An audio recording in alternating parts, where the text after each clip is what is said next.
She said it softly, like a pin slid beneath skin. "What have you done lately?" Emma. 20 children stopped mid-laugh.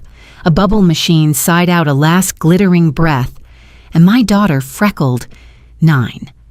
The gentlest soul I know looked at a cake with the wrong name and understood. In a single shattering second, that love can be used like a blade. I didn't scream. I didn't throw the cake. I watched the final sparkle flicker out of her eyes, and I made a decision I would not walk back from. My name is Victoria, and if you were standing on our back lawn last Saturday at 2 p.m., you would have seen a birthday strung between oak trees like a promise.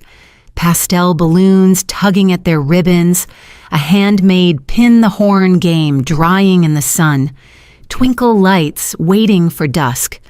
My husband, Dennis, had been up since dawn checking every outlet twice.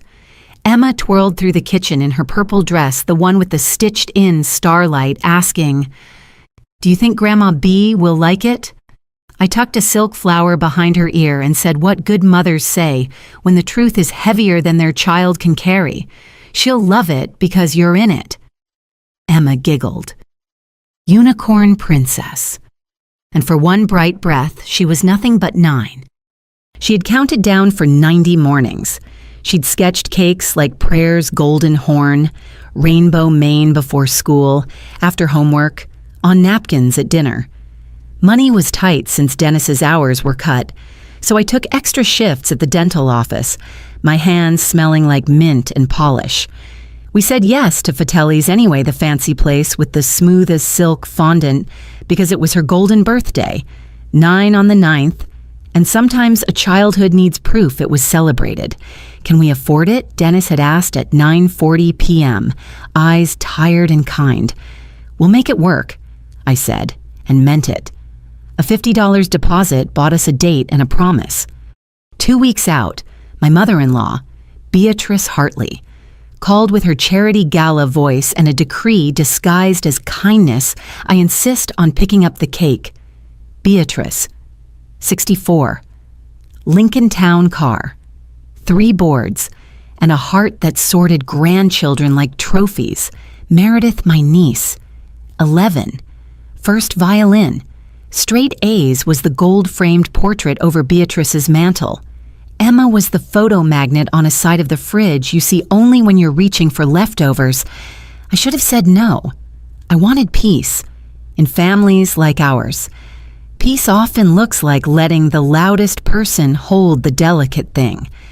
At noon, the house smelled like vanilla and hope. Parents filtered in with gift bags that crinkled like laughter.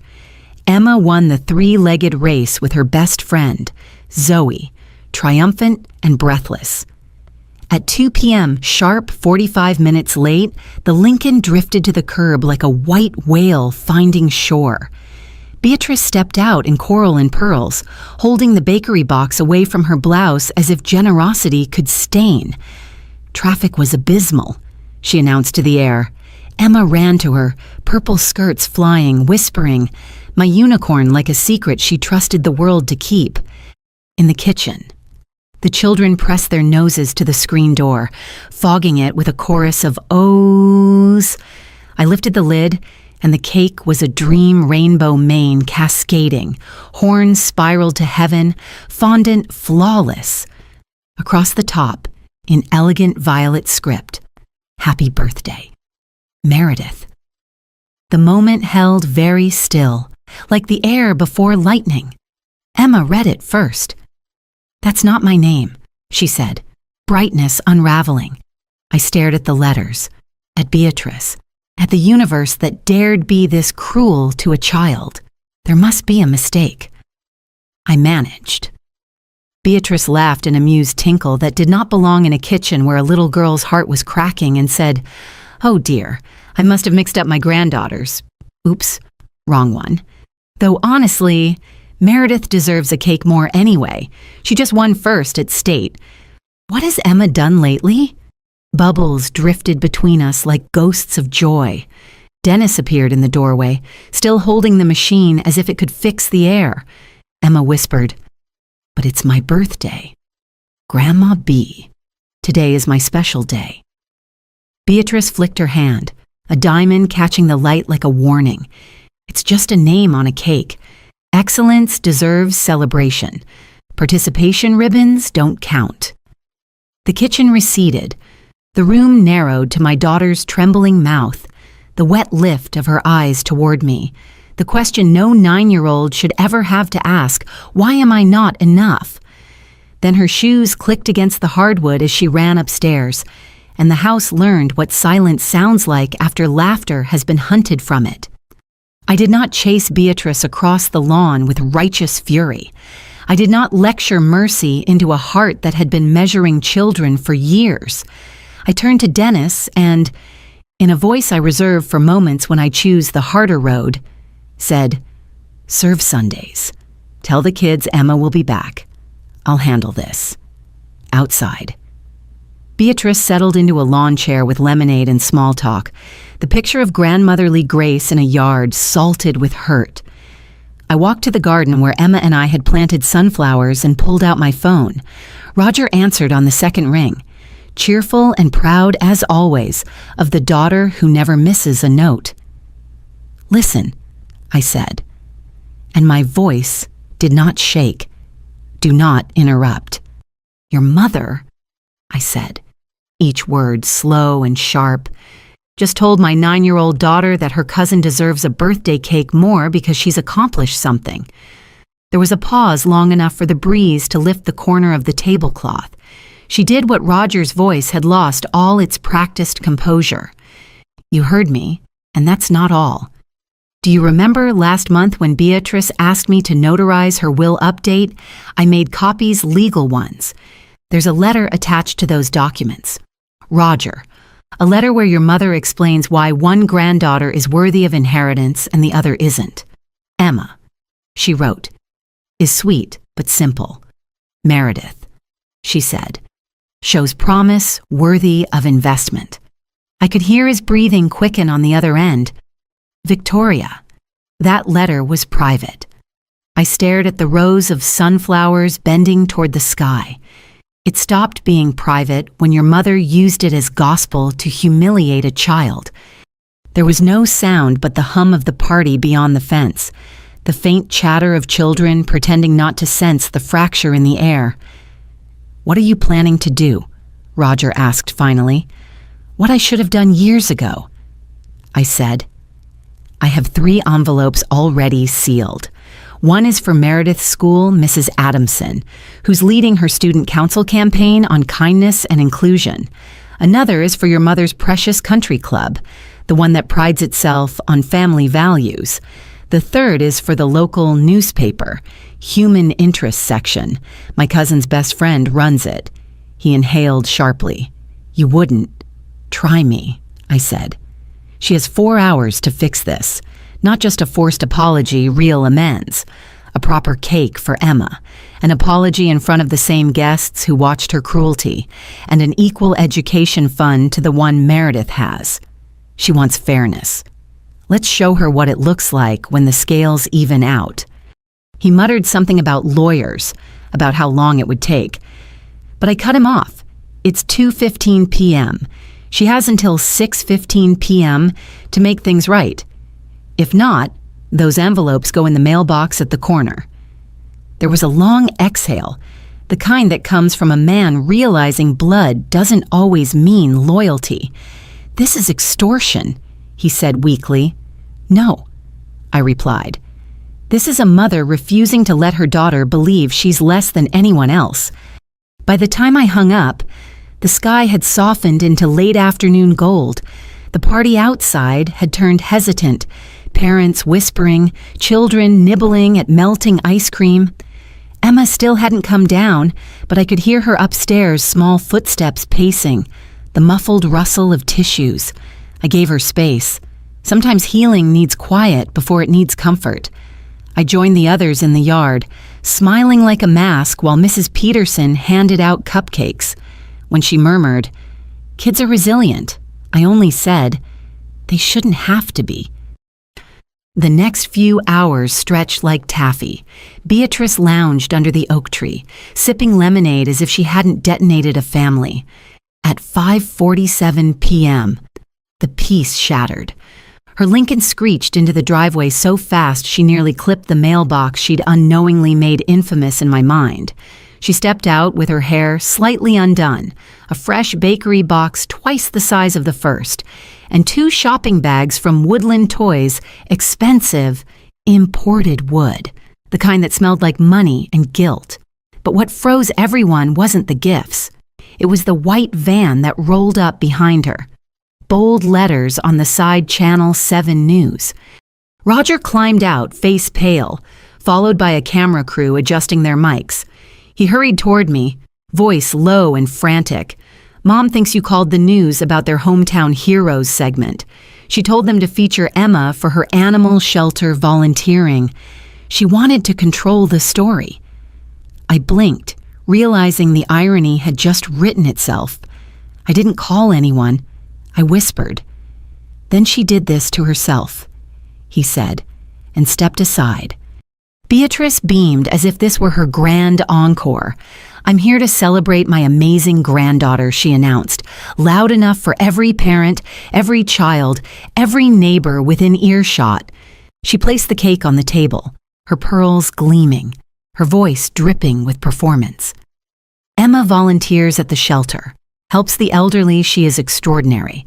The reporter, young, blonde, and perfectly poised, held her microphone closer. "That's wonderful. Mrs. Hartley. And we understand you have something special to share." Beatrice clasped her hands. "Yes, I'm creating an education fund for her $25,000 because every child deserves to have their dreams supported." Gasps rippled through the small crowd.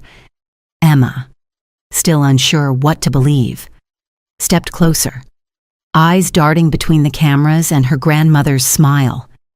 The reporter's phone buzzed. She checked it, frowned, and her tone shifted. "Mrs. Hartley," she said carefully, "our producer just sent over some documents, letters in your handwriting discussing your grandchildren's worthiness. Care to comment?" The world seemed to stop breathing. Beatrice's smile faltered, her voice cracked. That can't be who would send such a thing. But her words drowned in the sound of murmurs rising like a tide. The cameras kept rolling. Mrs. Peterson started recording on her phone. 2 fathers whispered to each other, disbelief spreading like wildfire. The woman who lived for appearances was watching hers collapse in real time. Beatrice stammered something about misunderstandings and love, but the reporter read another line aloud. "Emma is sweet, but simple. Unlikely to amount to anything significant." Beatrice turned to me, eyes wide, searching for rescue that would not come. I simply folded my arms and said nothing. The truth had found its audience. The chaos unfolded like a scene from a movie no one had auditioned for. Parents exchanged horrified glances. Children clung to their mothers' legs, sensing the shift from party laughter to something heavy and adult. Beatrice's face drained of color, the practiced poise melting under the spotlight she'd lit herself. "That's a complete fabrication," she sputtered, her pearls trembling at her throat. "I would never say such cruel things." The reporter didn't flinch. "Then perhaps you can explain why your signature and letterhead appear on the documents our station received this afternoon." Her tone was clinical, slicing through the sticky summer air. Beatrice's eyes darted to Roger, who was standing just beyond the camera crew, his jaw set, regret already pooling in his expression. He looked at me like a man who'd realized too late which side of the battlefield he'd chosen. "I need to leave," Beatrice stammered, gathering her purse. But in her haste, her heel caught the edge of the driveway. She stumbled, arms flailing, and went down hard on the concrete. The contents of her bag, lipstick, receipts, folded papers spilled across the asphalt like confetti of consequence. The camera lenses followed her descent with almost cruel precision. A single sheet of paper fluttered toward the reporter's shoes. She bent, unfolded it, and read silently before her brows lifted. "This appears to be an email between you and your son," she said softly, discussing how to manage the Emma situation and maintain Meredith's superiority. The crowd murmured louder now, a low wave of disbelief turning into something else, something like anger. Beatrice's voice broke. "You can't understand family dynamics from one letter." But her words dissolved into the hum of cameras and whispers. Her armor of reputation was gone, replaced by the raw, awkward truth of a woman who had forgotten kindness and was now paying the price. Roger stepped forward, trying to help her up, but she pulled away, clutching her handbag like it could still hold dignity. The Channel 7 crew exchanged uncertain looks, one of them muttering that they needed to call their producer. Within minutes, the van pulled away without airing a word, but the damage was already done. Every parent had seen. Every phone in that driveway held proof of a reckoning. The quiet that followed wasn't merciful. It was thick, judgmental, and final. Beatrice left in an Uber, her Lincoln abandoned like a monument to the afternoon's ruin. Roger came early the next morning to collect it, his face pale, eyes shadowed. He didn't knock or speak. He just slid an envelope into our mailbox. Inside was a check for $5,000 for Emma's birthday. The memo read, not the $25,000 she'd grandly announced, but enough to say we understand the cost of what we broke. That evening, when the last guest had gone, the yard looked like the aftermath of a storm. Balloons deflated, chairs overturned slightly in the breeze, a tiara gleaming faintly in the grass. And in the middle of it all, Emma sat at the picnic table, legs swinging, face streaked with dried frosting and something deeper than sadness. I sat beside her in the fading light. She didn't cry anymore. She just traced a finger along the edge of her plate where crumbs clung stubbornly. "Mom," she asked quietly, "why doesn't Grandma B love me like she loves Meredith?" I felt the words land in my chest, sharp and heavy. I pulled her close. "Some people forget that love isn't something you earn, sweetheart," I said softly. "It's something you give because you can. Your grandma got confused. She thinks love is like a contest." Emma tilted her head against my shoulder, thinking. "But that's wrong," she said finally. "You don't win love." I smiled into her hair. "No, baby, you don't. You just deserve it for being who you are." The next day, the neighborhood felt different. Mrs. Peterson stopped by with her grandmother's vintage tiara, real silver with tiny diamonds that caught the morning sun. "A princess deserves her crown," she said, fastening it gently on Emma's head. "And not for what she's done, but for who she is." Mr. Chen, whose son had been at the party, showed up an hour later with a small magic kit. "For the girl who made everyone remember what matters," he said. It was the kind of quiet kindness that stitched something back together in both of us. When the sun dipped behind the trees, Emma twirled across the grass again, tiara glinting, laughter returning piece by piece. Watching her, I realize karma isn't always loud. Sometimes it's a soft correction, a shift in balance the world makes when it decides cruelty has had enough airtime. That night, as the fireflies blinked across the yard, Emma whispered, "I think today turned out kind of good." I smiled at her courage, at the strange peace in her eyes. "Maybe it did," I said. "Maybe it really did." Upstairs, the new cake sat half-eaten on the counter, the one that said "Happy Birthday, Emma," and beside it, wrapped in tissue paper, was the old unicorn topper from the first cake, its horn slightly bent, but still shining under the kitchen light. 2 weeks passed before a cream-colored envelope appeared in our mailbox, the kind of expensive stationery that smells faintly of roses and regret. Beatrice's name was embossed in gold at the top, the script careful, formal.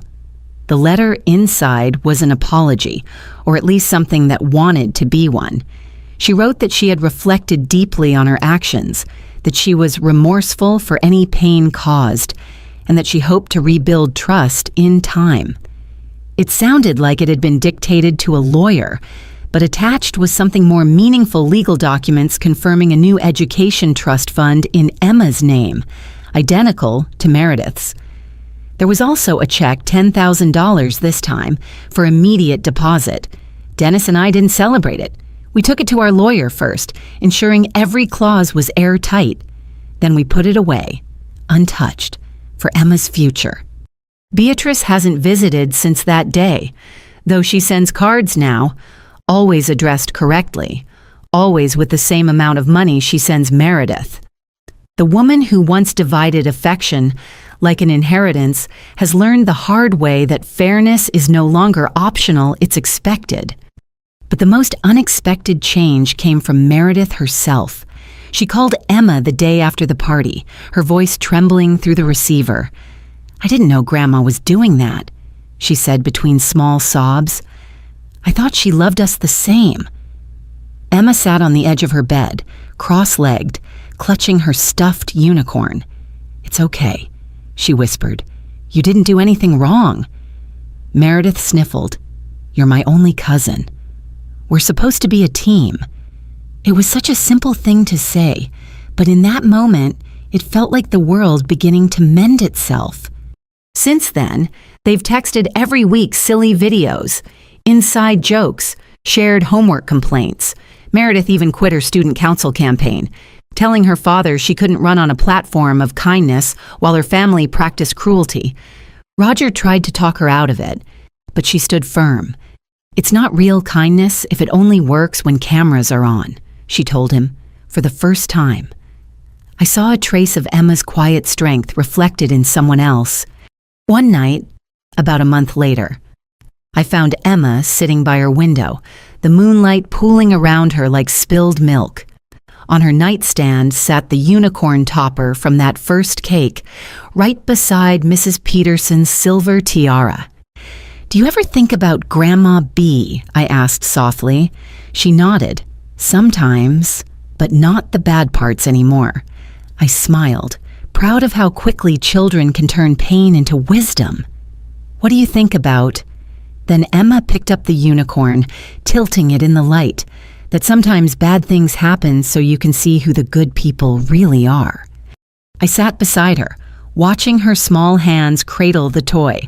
"You know," I said, "I used to think karma was something that just happened, like the universe balancing itself, but now I think it needs people brave enough to make a phone call, to say enough."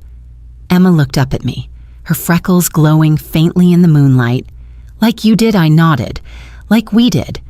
You taught me that love isn't something to win or prove. It's something you already have just by being who you are." She smiled, then soft, "Certain." "I'm glad we kept the unicorn cake," she said. "It tasted better after everything." I laughed, remembering that first bite we shared days later. The cake that had once symbolized humiliation now repurposed as a quiet victory. "Yeah," I said. "It really did." Outside, the neighborhood was still.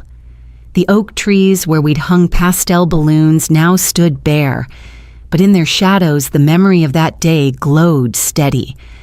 It wasn't the day Emma learned that some people can be cruel.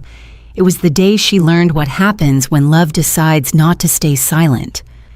So when people talk about karma, I think of that golden evening, the one where truth showed up in a driveway and a child's broken heart became a lesson for an entire town. Emma will grow up knowing she's enough, not because someone told her, but because she watched the world prove it. If you've ever had to stand up for someone you love, or for yourself, you'll understand why I tell this story, because sometimes justice isn't loud or dramatic. It's a quiet mother saying, "That's enough," and a little girl learning she never had to earn love in the first place. If Emma's story touched you, please like this video, Share it with someone who needs to hear it, and leave a comment below about a time when you or someone you love stood up against unfairness. Your stories matter. They remind the world that